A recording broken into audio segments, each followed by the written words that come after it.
News చూస్తున్నారు. ఆపదలో ఉన్నవాడిని ఆదుకున్న తర్వాత వాడు ద్రోహం చేస్తే వాడిని ఏమంటారు? నమ్మక ద్రోహి అంటారు. ఇంకా ఏమనొచ్చు? మీరు మాట్లాడే ప్రయత్నం చేయండి, ఎందుకంటే అన్ని మాటలు అయిపోయాయి. టర్కీ ఇప్పుడు అదే దొంగ దెబ్బ తీసేందుకు సిద్ధమవుతోందా? నేను ఎందుకు ఇంత పెద్ద మాట అంటున్నానంటే కనుక కొద్ది రోజుల క్రితం టర్కీలో భూకంపం సంభవిస్తే ఆపదలో ఉండే సాయం అందించింది. అటువంటి దేశానికి ఇప్పుడు టర్కీ వెన్నుపోటు పడవబోతోందా? నమ్మక ద్రోహం చేయబోతోందా అంటే అవుననే మాటే వినిపిస్తోంది. ఈ కథనం చూస్తే మీతో పాటు నాకు కూడా రక్తం సలసల కాకిపోతోంది. కానీ చూద్దాం ఎవడి దొంగ బుద్ధి ఏంటో ఎప్పటిలోకి బయటపడుతుంది అనేది. దానికి సంబంధించిన బిగ్ బ్రేకింగ్ న్యూస్ చూస్తున్నారు. మరోసారి టర్కీ తన దొంగ బుద్ధి చూపించింది. ఇండియా పాకిస్తాన్ ఉద్రిక్తతల వేళ కరాచీ పోర్టుకు చేరుకుంది టర్కీ వార్షిప్. ఇటీవల కరాచీలో ల్యాండ్ అయింది మిలిటరీ ట్రాన్స్పోర్ట్ ఎయిర్ క్రాఫ్ట్. పాకిస్తాన్కు టర్కీ భారీగా ఆయుధాలు పంపిందనే ప్రచారం జరుగుతోంది. మరి ముఖ్యంగా కొద్ది రోజుల క్రితం కరాచీలో ల్యాండ్ అయిన ఆ మిలిటరీ ట్రాన్స్పోర్ట్ గురించి అబ్బే మాకు తెలియదే, మాకు సంబంధం లేదే అన్నట్టు కాకుండా ఏముందో తెలుసా, ఎస్ రీఫ్యూలింగ్ కోసం వెళ్ళాం అంత తప్ప ఇంకేం లేదు అంటూ కూడా సమాధానం ఇచ్చుకుంది. నాకు డౌట్ వస్తుంది, వాళ్ళ దగ్గర ఫ్యూయల్ లేదు, ఇంకా వాళ్ళే రీఫ్యూలింగ్ ఇస్తారు. ఇప్పుడు ఎవరి దగ్గరికి వెళ్తాం? పెట్రోల్ బంపులో పెట్రోల్ ఉంది లేకపోతే ఉంటుంది అనుకున్న వాళ్ళ దగ్గరికి వెళ్తాం. కానీ టర్కీ ఏమంటోంది? పెట్రోల్ లేదు, డీజిల్ లేదు పెట్రోల్ బంకులు. మరి ఫ్యూయలింగ్ ట్యాంక్ దగ్గర ఫ్యూయల్ నిండుకుంటుంది అనుకున్న వాడి దగ్గరికి, అంటే లేదు అయిపోతుంది అనుకున్న వాడి దగ్గరికి రీఫ్యూలింగ్కి వెళ్ళిందట. బహుశా దీన్ని హాస్యం అనాలా లేకపోతే హాస్యాస్పదం అనాలా ఇంకేమనాలి? పాకిస్తాన్కు టర్కీ భారీగా ఆయుధాలు పంపిందనే ప్రచారం జరిగింది. తాజాగా కరాచీ తీరంలో టర్కీ నేవీ వార్షిప్ కనిపించింది. దీన్ని పాకిస్తాన్ కూడా ధృవీకరించింది. పాకిస్తాన్ ట్వీట్ చేసింది. నిజానికి ఆ ట్వీట్ ఒకసారి నేను మీకు చదివిపించే ప్రయత్నం చేస్తాను. ఏమంటుందో తెలుసా? ఆ ట్వీట్లో చెప్పుకొచ్చింది గుడ్ విల్ విజిట్ అంట. Goodwill visit of TCG బుయికడా stand as a testament to ever strengthening maritime collaboration between Pakistan and Turkey. It reflects a deep-rooted mutual trust and strategic partnership between two brotherly nations anchored in centuries-old historical culture ties అంటూ చెబుతూనే ఇంకా ఏమంటుందో తెలుసా? ఎందుకంటే కంటిన్యూటీలో చెప్పుకొచ్చింది. ఇక్కడ పాకిస్తాన్ ఏమంటుందంటే ఇంకా ఇదే అంశానికి సంబంధించి ఆ కల్చరల్ టైస్కి సంబంధించి చెబుతూనే Turkish navy ship TCG Buykada arrived at key port on goodwill visit. Ship was welcomed by officials of Turkish and Pak navies. Crew of TCG Buykada will engage in professional interactions with PN personnel. Visit aims to enhance understanding and strengthen coop between two navies అంటూ చెబుతోంది. రెండు దేశాల మధ్య ఆ బంధాన్ని బలోపేతం చేసుకోవడానికి నీ దగ్గర ఏముందా బలోపేతం చేసుకోవడానికి? నేను నమ్ముకుంటే అడుక్కుదండి తప్ప పాకిస్తాన్. ఆ టర్కీకి పాకిస్తాన్ దగ్గర ఏం కనిపించిందో మరి, ఏం సాయం చేసేస్తుందో మరి. బహుశా టర్కీ కూడా దెబ్బతిన్న తర్వాత టర్కీ కూడా ఈ వాట్ వీ షుడ్ కాల్ ఈ టెర్రరిస్టులు, ఈ ఉగ్రవాదులతో దెబ్బ గట్టిగా తిన్న తర్వాత అప్పుడు పాకిస్తాన్కి మర్చిపోతుంది, పాకిస్తాన్ పక్కన పెడుతుందేమో. బంధాలు చాలా గట్టిగా ఉన్నట్టున్నాయి. మీ బంధాలు మీకు గట్టిగా ఉన్నాయి కదా, ఆ గట్టి దెబ్బ మీకు కూడా ఒకరోజు తగిలితే ఆ రోజు తెలుస్తుంది. ప్రపంచం చవి చూస్తోంది. బహుశా మనుషులై ఉంటే మీకు తెలుస్తుంది. ఇదే అంశానికి సంబంధించి అప్డేట్స్ అందించేందుకు మా ప్రతినిధి రామ్దాస్ కూడా ఫోన్ లైన్లో సిద్ధంగా ఉన్నారు. రామ్దాస్ దగ్గరికి వెళ్ళే ప్రయత్నం చేస్తున్నాను. రామ్దాస్, కొద్ది రోజుల క్రితం చూసాం ఆల్రెడీ ఓ యుద్ధ విమానం పాకిస్తాన్లో దిగింది, ఆల్రెడీ 6 యుద్ధ విమానాలు ఇచ్చింది అని చెప్పి క్వశ్చన్ రైజ్ అయినప్పుడు లేదు కాదు మేము రీఫిలింగ్ కోసం వచ్చానని చెప్పుకున్న టర్కీ ఎందుకు ఆ రోజు భయపడింది? ఈ రోజు కూడా డైరెక్ట్గా సపోర్ట్ ఇస్తామని చెప్పట్లా, వెళ్ళింది వచ్చింది అంటూ పాకిస్తాన్ చేత కబుర్లు చెప్పిస్తోంది. ఎలా చూడాలి దీన్ని? టర్కీ భయపడుతోందా, ఆలోచిస్తోందా, ఏం జరుగుతోంది?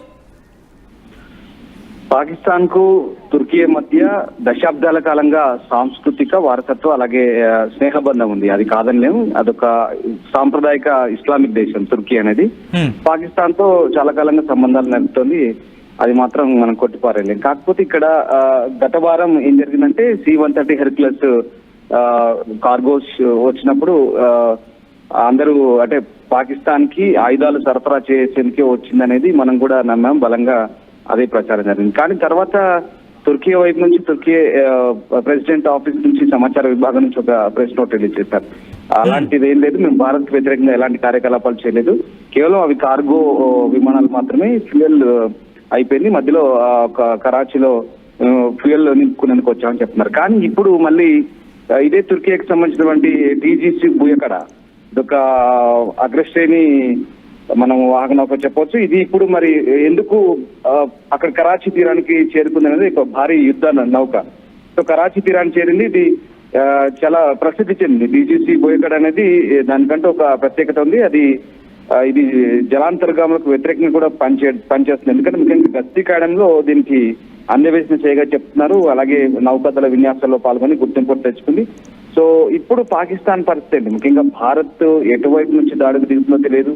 అండ్ పూర్తిగా అరేబియా సముద్రంలో గట్టి పట్టినటువంటి భారత్ ఇప్పుడు మనం ఎకనామిక్ జోన్ కారిడార్ గా చెప్తున్నటువంటి ఆ ప్రాంతంలో కూడా సో ఎగ్జిక్యూటివ్ ఎకనామిక్ జోన్ గా చెప్తున్న ప్రాంతంలో కూడా పూర్తిగా మనం ఇక్కడ నిషేధాజ్ఞలు విధించిన పరిస్థితుల్లో కంప్లీట్ గా పాకిస్తాన్ కు అటువైపు దారులు మూసుకుపోయినాయి. ఇప్పుడు నావికా దళం కూడా ఎట్టి పరిస్థితుల్లో అక్కడ మనం ఆ జోన్ పూర్తిగా రెడ్ జోన్ గా పెట్టాం కాబట్టి ఇక పాకిస్తాన్ కు గత్యంతరం లేని పరిస్థితి.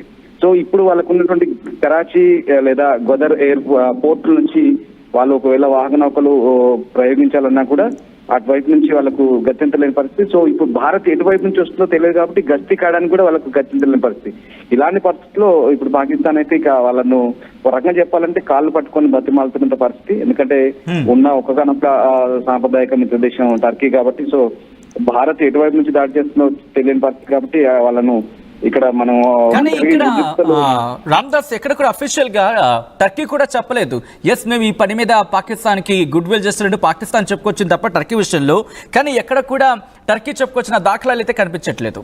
అంటే టర్కీ ఆచితూచి వ్యవహరిస్తోందో ఆఖరి నిమిషం వరకు చూసి అప్పుడు ఒకవేళ పాకిస్తాన్ కి అనుకూలంగా పరిస్థితులు లేవనుకున్నప్పుడు తోకజాడించే అవకాశం ఉందా, లేకపోతే ముందుగానే ఆలోచించి ఇంటరాక్షన్స్ ఇది పాకిస్తాన్ నేవీ నుంచి వచ్చినటువంటి స్టేట్మెంట్ ఇది క్లియర్ గా.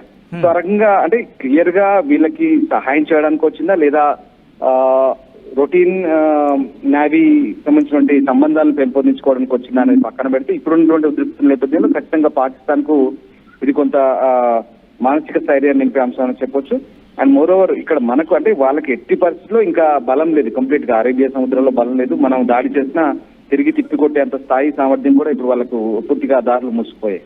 ఈ నేపథ్యంలోనే ప్రస్తుతం పాకిస్తాన్ ఒకవేళ ఆ కోణంలో బహుశా ఇవన్నీ కూడా అంటే పూర్తి స్థాయిలో అంటే శత్రువును తక్కువ అంచనా వేయని పరిస్థితులు అంటే తక్కువగా తీసుకోరు కాబట్టి ఖచ్చితంగా ఏదో ఒక రకమైనటువంటి సన్నద్ధాలు మానసిక స్థైర్యం నిలుపుకునే చర్యలో భాగంగానే ఇదంతా మనం భావించాల్సి ఉంటుంది. ఖచ్చితంగా అటు తుర్కీ వైపు నుంచి మేము పాకిస్తాన్ కు అండగా ఉండడానికి వచ్చామని కూడా ఎలాంటి స్టేట్మెంట్ లేదు. సో ఏదేమైనా ఇప్పుడైతే ఈ టీజీసీ బుయకడ అనేది చాలా ప్రత్యేకమైనది చెప్పొచ్చు. ఇక్కడ గస్తీ కాయడానికి వాళ్ళకంటే ఒకవేళ భారత్ వైపు నుంచి ముఖ్యంగా మన వైపు నుంచి ఏవైనా దాడులు కనుక చేస్తే అది పసిగట్టే అవకాశం ఉంది. అలాగే జలాంతర్గాములు కూడా ఎదుర్కొనే అవకాశం ఉంది. సో ఆ రకంగా వాళ్ళు ఒకవేళ ఇక్కడే తిష్ట వేసి ఇట్లే కొనసాగితే కనుక బహుశా ఇక మనకు అది కన్ఫామ్ అవుతుంది. కరాచీ తీరంలోనే తిష్ట వేసి ఉంటే కనుక ఖచ్చితంగా అది సహాయం చేయడానికి వచ్చినట్టుగా మనం భావించాల్సి వస్తుంది. కరెక్షన్ ఇక్కడ రామ్దాస్ ఒకవేళ రావాలనుకుంటే కనుక వాళ్ళకి సూయజ్ కెనాల్ మీదుగా మధ్యధరా సముద్రం నుంచి అరేబియా సముద్రంలోకి మాత్రమే వచ్చే అవకాశం ఉంది. సో అటువంటి ప్రాంతంలో బహుశా ఒకవేళ ఇజ్రాయెల్ కూడా పూర్తిగా మద్దతు ఇస్తే కనుక టర్కీ నేవీ షిప్స్ ని కావచ్చు లేకపోతే వార్ షిప్స్ ని కావచ్చు అక్కడే అడ్డుపడే అవకాశం ఉంటుందా, అక్కడే వాటిని ఆపే అవకాశం